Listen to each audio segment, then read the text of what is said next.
ശ്രീയുടെ black ഓടി RS QH SM ഹോസ്പിറ്റലിന്റെ gate കടന്ന് അകത്തേക്ക് കയറി. ആഹാ, എന്താ ഒരു സ്റ്റൈൽ! ഡ്രൈവർ സീറ്റിൽ നിന്ന് ശ്രീയും കോ ഡ്രൈവർ സീറ്റിൽ നിന്ന് കൃഷ്ണനും ബാക്ക് ഡോർ തുറന്ന് ദേവനും ലച്ചു പുറത്തേക്ക് ഇറങ്ങി. വാതിൽക്ക് തന്നെ ഒരു ജാഥയ്ക്കുള്ള ആളുണ്ട്.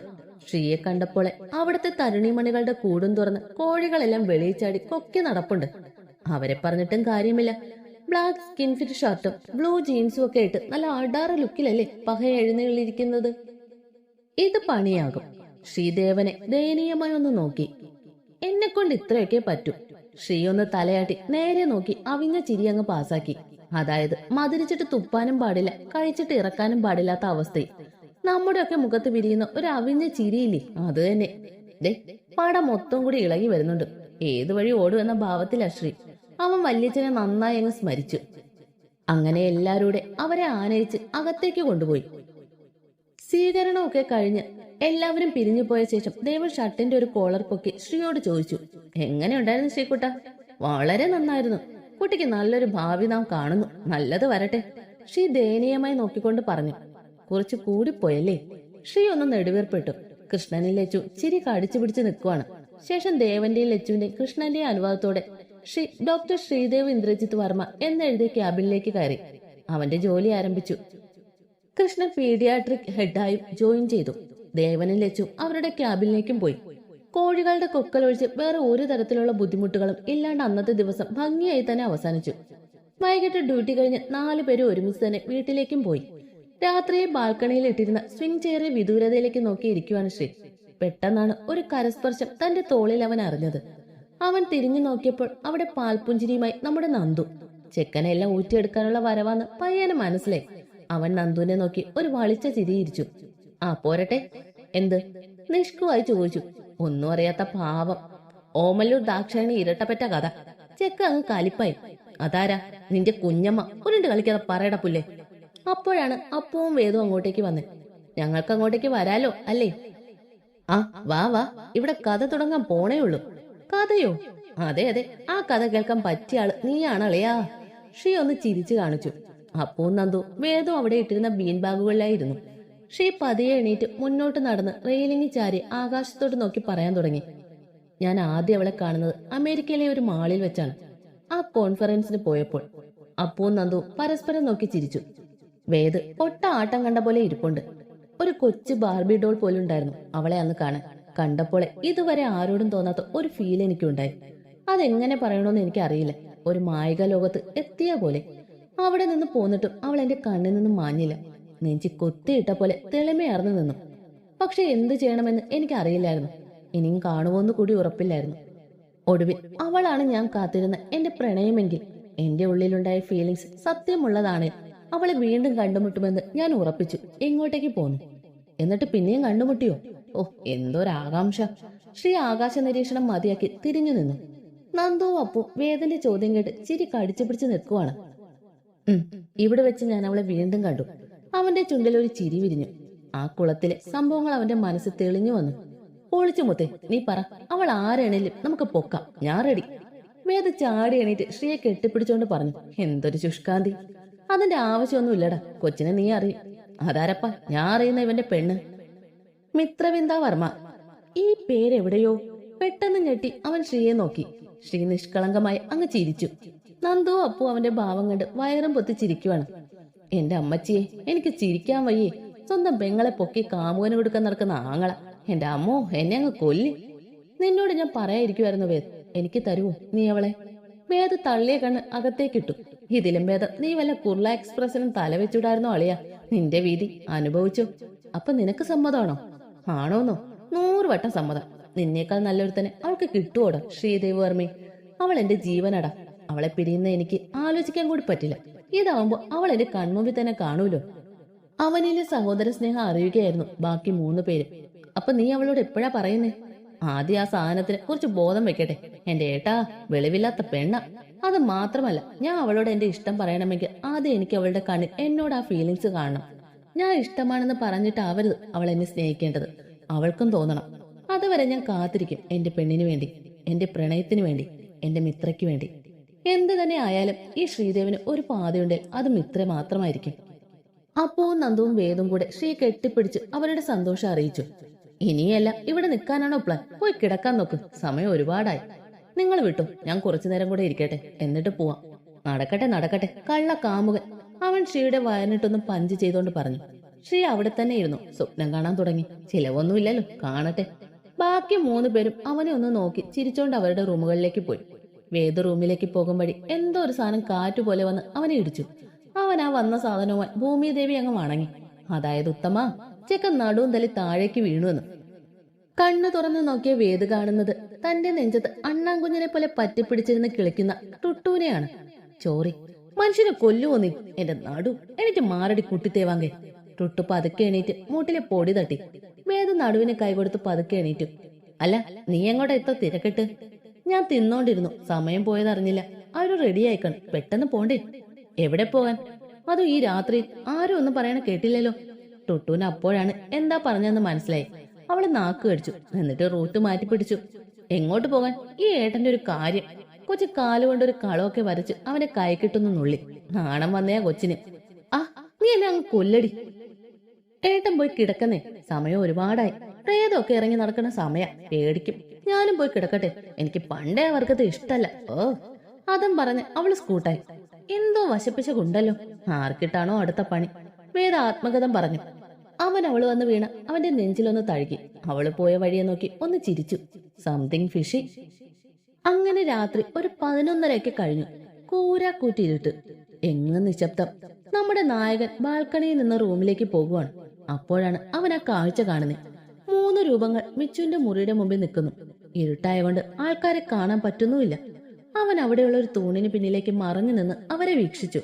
പെട്ടെന്നാണ് അതിലൊരു രൂപം കയ്യിലുണ്ടായിരുന്ന ടോർച്ച് തെളിച്ചത്. ആ വെളിച്ചത്തിൽ അവരുടെ മുഖം അവന് വ്യക്തമായി. അത് വേറെ ആരും ആയിരുന്നില്ല, നമ്മുടെ ത്രിമൂർത്തികളായിരുന്നു. ബ്ലാക്ക് 3/4 ബ്ലാക്ക് ഹൂഡിയും ഒക്കെ ധരിച്ചു നിൽക്കുവാണ്. 3 പേരുടെ പുറത്ത് ഒരു ബാഗും ഉണ്ട്. അവർ ചുറ്റും ഒന്ന് നോക്കി. ഷീ അവർ കാണാതെ ഒന്നുകൂടെ പതുങ്ങി നിന്നു. എന്തോ ഒരു വശപ്പിച്ചത് തോന്നിയോണ്ട് അവൻ ഫോൺ എടുത്ത് ക്യാമറ ഓണാക്കി വീഡിയോ ഇട്ടു. വരൂ കൂട്ടുകാരെ, ഒന്നിച്ച് നമുക്ക് പോവാം. ഒന്നിച്ച് നമ്മൾ പോയാൽ വിജയം നമുക്ക് ഉറപ്പ്. അപ്പൊ നമ്മൾ എങ്ങോട്ടാ പോകുന്നേ? മേൽപ്പാട്ട് കുന്നിലേക്ക്. ഒന്നുകൂടെ ഉറക്കെ പറയുമോ കൂട്ടുകാരെ? നമ്മൾ എങ്ങോട്ടാ പോകുന്നേ? മേൽപ്പാട്ട് കുന്നിലേക്ക്. 3 കൂടെ മുമ്പിലേക്ക് നടന്നു. അമ്പലക്കുളം, സോമൻചേട്ടന്റെ കട, മേൽപ്പാട്ട് കുന്ന്. ഇതും പറഞ്ഞാണ് 3ന്റെ നടപ്പ്. ഷീയും പമ്മി പമ്മി അവരുടെ പുറകെ നടന്നു. സൈഡിലുള്ള ബാൽക്കണിയിലേക്കാണ് അവർ പോയത്. അവിടെ എത്തിയപ്പോൾ മിച്ചു കുട്ടുവിന്റെ നേരെ കൈനീട്ടി. ബുജി, കയർ തരൂ. കുട്ടു അവന്റെ കയ്യിലുള്ള ബാഗിൽ നിന്ന് കയറെടുത്ത് അവൾക്ക് കൊടുത്തു. അവളത് അവിടെയുള്ള തൂണി മുറുകെ കെട്ടി. എന്നിട്ട് അതിൽ പിടിച്ച് താഴേക്കിറങ്ങി. ഇത് കണ്ട ഷീയുടെ കിളികൾ ബസ്സം പിടിച്ച് ഓടിപ്പോയി. അവൻ നെഞ്ചത്ത് കൈവച്ച് പോയി. ബാക്കി 2 ഇതുപോലെ തന്നെ ഇറങ്ങി. താഴെ എത്തിയ ശേഷം ചുറ്റും ഒന്ന് നോക്കി. മതിലിന്റെ അടുത്തേക്ക് നടന്നു. 3 ഒരുമിച്ച് മതിൽ ചാടി. അപ്പൊ തന്നെ ഫോൺ പാന്റിന്റെ പോക്കറ്റിലിട്ട് ഷീയോ അതുവഴി തന്നെ ഇറങ്ങി. അവൻ ഇപ്പുറത്തെ സൈഡിലെ മതിൽ ചാടി ഓടി. ഓരോരോ കഷ്ടപ്പാടുകളെ. കുറച്ചു ദൂരം ചെന്നപ്പോ മുമ്പിൽ ആരോ നിൽക്കുന്നുണ്ട്. കുട്ടി ടോർച്ച് അയാളുടെ മുഖത്തേക്ക് അടിച്ചു. അവിടെ നിൽക്കുന്ന ശ്രീയെ കണ്ട് 3 എണ്ണത്തിന്റെ മുട്ടിടിക്കാൻ തുടങ്ങി. ഈ സമയത്ത് ആരാടാ മണിയടിക്കുന്നത്? അവൾ പതിഞ്ഞ സ്വരത്തിൽ അവനോട് ചോദിച്ചു. മണിയടിച്ച അല്ലടി കോപ്പെ, എന്റെ മുട്ടു കൂട്ടി ഇടിക്കുന്നതാ. മിച്ചു താഴേക്ക് നോക്കി. അവൾക്ക് ചിരിക്കണോ കരയണോ എന്നറിയാത്ത അവസ്ഥ. അവൾ തിരിഞ്ഞു ടുട്ടൂനെ നോക്കി. അവിടെ ഇപ്പൊ ബോധം പോകുന്ന ഭാവത്തിൽ നിൽക്കുവാണ്. മിച്ചു അവളുടെ കാതോരം ചെന്ന് പറഞ്ഞു. ബോധം കെട്ട പന്നി നിന്നെ കൊല്ലും, മനസ്സിലായി അല്ലേ? കൊക്കെത്ര കുളം കണ്ടതാ ഉണ്ണിയേ. അപ്പോഴേക്കും ശ്രീ അവർക്കടുത്തേക്ക് വന്നു. അവൻ കൈ മാറി പിണച്ചു കെട്ടി അവർക്ക് മുമ്പിലായി നിന്നു. അവന്റെ മുഖം വരിഞ്ഞു മുറുകിയിരുന്നു. എങ്ങോട്ടാ 3 കൂടെ? ഏട്ടാ, അത് സോമന് പുലിസം. പുല്ലി, സോമനാപുലിസം. 3 പേർക്ക് ഒരുമിച്ചോ? എന്റെ മക്കള് വീട്ടിലേക്ക് നടക്ക്, അവിടെ ചെന്നിട്ട് മരുന്ന് ഞാൻ തരാം. ശ്രീ 3നെയും കൂടി വീട്ടിലേക്ക് പോയി.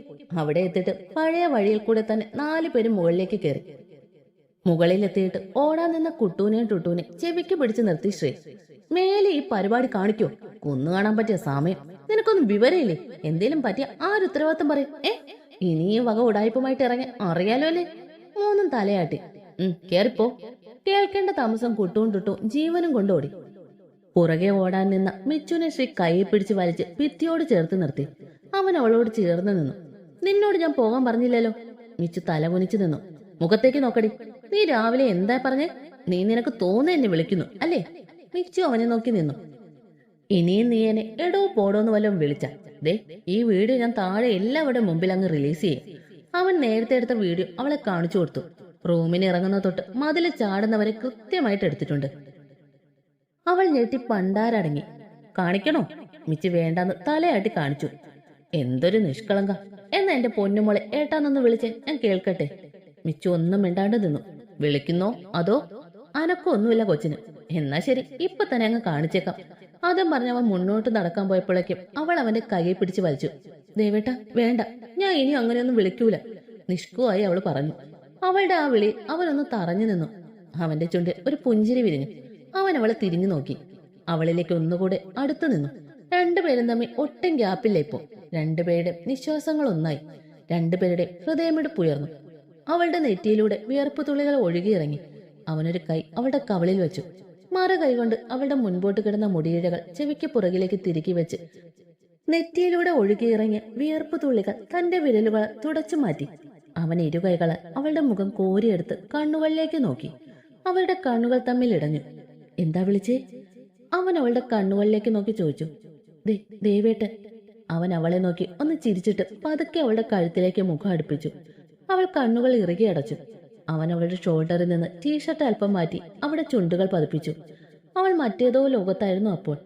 ഇപ്പോഴും കണ്ണുകൾ അടച്ചു നിൽക്കുവാണ്. അവൻ ചെയ്തതൊന്നും അവൾ അറിഞ്ഞില്ല. അല്പസമയത്തിന് ശേഷം അവൻ അവളിൽ നിന്നും അകന്നു മാറി.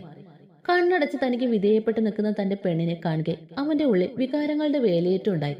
ഇനിയും ഇങ്ങനെ നിന്നാൽ കൈവിട്ടു പോകുമെന്ന് അവന് മനസ്സിലായി. അവൻ അവളുടെ കണ്ണുകൾക്ക് മുകളിൽ ചെറുതായൊന്ന് ഊതി. അവൾ കണ്ണുകൾ ചിമ്മി തുറന്നു.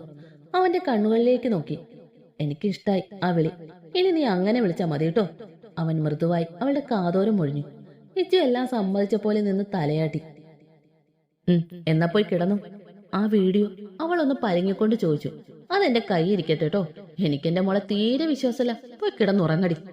അവന്റെ പെട്ടെന്നുള്ള ഭാവമാറ്റത്തിൽ അവളൊന്ന് പേടിച്ചു. പിന്നെ ഒറ്റ ഓട്ടമായിരുന്നു മുറിയിലേക്ക്. അവളുടെ പോക്ക് കണ്ട് ശ്രീ ഒന്ന് ചിരിച്ചു. ഇങ്ങനൊരു കുരുപ്പ് ഇതിന് ഞാൻ എങ്ങനെ മേക്കും ഈശ്വര. അല്പം അയഞ്ഞു കൊടുത്ത തലേക്കറി ഡപ്പാങ്കൂത്ത് നടത്തുന്ന ടൈപ്പാണ്. എന്നെ എന്റെ പിള്ളേര് ഇതിന്റെ കയ്യിൽ നിന്ന് രക്ഷിച്ചേക്കണേ.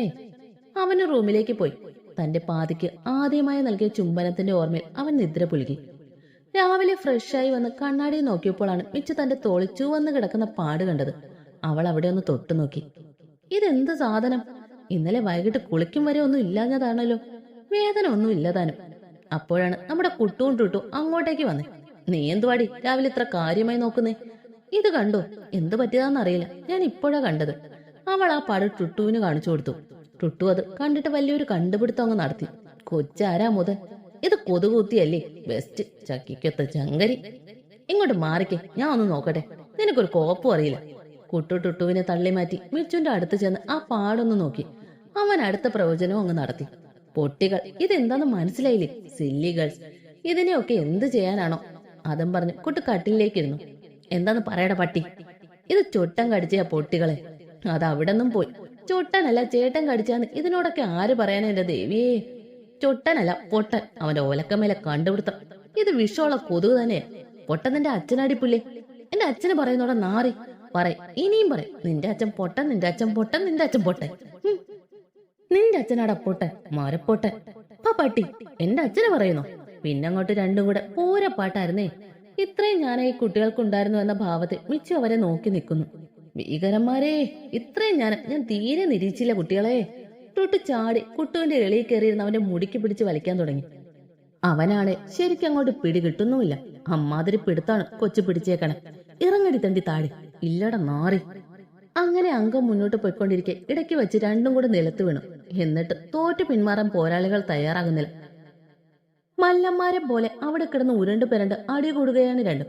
ആര് ജയിക്കും, ആര് തോൽക്കും, ദൈവം തമ്പുരാന് മാത്രം അറിയാം.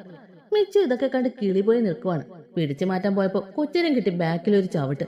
വലിയ കാര്യമുണ്ടോ? അവസാനം ഒരു രക്ഷയില്ലാണ്ട് മിച്ചു നിലത്തേക്കങ്ങ് കിടന്ന് കൈ കൊണ്ട് തറയിൽ അടിച്ചുകൊണ്ട് പറഞ്ഞു, 1 2 3 മാച്ച് ഓവർ. കുസ്തി മത്സരത്തിലൊക്കെ റെഫറി ചെയ്യൂലേ, അതുപോലെ മിച്ചു പറഞ്ഞു. രണ്ടും ഇടി നിർത്തി തളർന്ന തറയിലേക്ക് മലർന്നു കിടന്നു. വെള്ളം വെള്ളം. മിച്ചു വെള്ളം എടുത്തു കൊടുത്തു. എന്നാ ഉണങ്ങ്, എനിക്കും കൂടെ കുറച്ച് താടി തെണ്ടി. എന്റെ അമ്മച്ചിയെ എനിക്ക് വയ്യേ. അവൾക്കും വെള്ളം കൊടുത്തു. അല്ലടാ, നിന്റെ അച്ഛന്റെ പേരെന്താ? സത്യജിത്ത് വർമ്മ. എന്തേ നിന്റെയോ ടുട്ടു? സത്യജിത്ത് വർമ്മ. ഇത് രണ്ടും ഒരാളല്ലേ? പറഞ്ഞ പോലെ അതും ശരിയാണല്ലോ. രണ്ടും പരസ്പരം നോക്കി ഒരു ചമ്മിയ ചിരി അങ്ങ് പാസാക്കി. അപ്പോഴാണ് ശ്രീ അങ്ങോട്ട് വന്നേ. എന്തുവാടാ ഇവിടെ ബഹളം? നീയൊക്കെ കൂടെ ഈ വീട് തിരിച്ചു വെക്കുമോ? രാവിലെ തുടങ്ങിക്കോളും. ഇന്ന് എന്തായിരുന്നു പ്രശ്നം?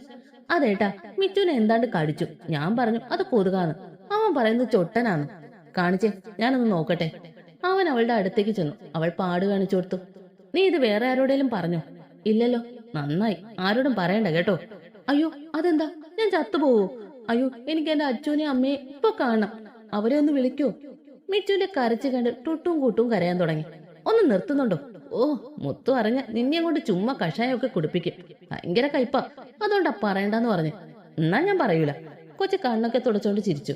ഒരു തരത്തിൽ രക്ഷപ്പെട്ടു. ഇവൾക്ക് ഇത്രയും ബോധമില്ലേ? ഇവൾ അമേരിക്കയിൽ തന്നെ ആയിരുന്നു. ഹിക്കി കണ്ടാൽ പോലും അറിയില്ലേ? ഞാൻ കുറച്ച് പാടുപെടും. ശ്രീ ആത്മകഥം പറഞ്ഞു. അല്ല, ഇന്ന് രാത്രി എങ്ങോട്ടാ യാത്ര? ഞങ്ങൾ ഇഷ്ടമുള്ളിടത്ത് പോകും. തനിക്കെന്താടോ? അപ്പൊ മോള് മറന്നോ ഇന്നലെ ചേട്ടൻ പറഞ്ഞതൊക്കെ?